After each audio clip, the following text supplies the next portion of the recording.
Lady DJ అమ్మాయిలు వచ్చేశారు. ఇక డీజే టిల్లుకి చిల్లే. పూర్తి వివరాలకు చదవండి రేపటి సాక్షి హైదరాబాద్ ఎడిషన్. వైఎస్ఆర్సీపీ నేతలపై అసభ్యకర పోస్టులు పెట్టిన వారిపై పోలీసులు ఎలాంటి చర్యలు తీసుకోవడం లేదు అన్నారు మాజీ మంత్రి అంబటి రాంబాబు.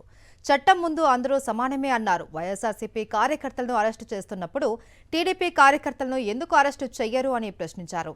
వైఎస్ జగన్పై స్పీకర్ అసభ్యకర కామెంట్స్ చేశారు అని, స్పీకర్ అయినా మంత్రి అయినా చట్టం దృష్టిలో ఒకటే అన్నారు. ఎస్పీ కూడా యాక్షన్ తీసుకోకపోతే న్యాయస్థానాన్ని ఆశ్రయిస్తాము అన్నారు మాజీ మంత్రి అంబటి రాంబాబు. బయట చాలా నీతి వాక్యాలు చెప్పారు. వైఎస్ఆర్ కాంగ్రెస్ పార్టీ వారే కాదు, తెలుగుదేశం పార్టీ వారైనా సరే అసభ్యకరమైన, వ్యంగ్యమైన, చట్ట వ్యతిరేకమైన పోస్టులు పెడితే వాళ్ళని కూడా అరెస్ట్ చేస్తామని చెప్పారు.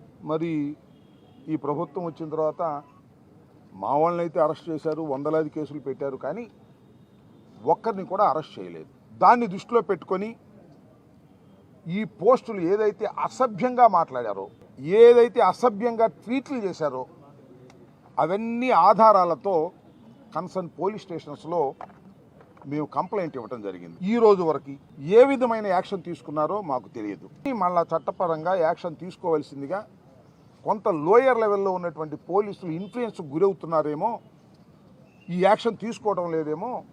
కాబట్టి ఎస్పీ గారు మీరు దీనిలో ఇంటర్ఫీర్ కావాలి, ఆ కేసులను రిజిస్టర్ చేసి వారిని కూడా తీసుకొచ్చి కోర్టులో ప్రొడ్యూస్ చేయాలి అనేటువంటి ఉద్దేశంతో ఈ రోజున మేమందరం కూడా ఎస్పీ గారిని కలిసి అవి ఇవ్వటం జరిగింది.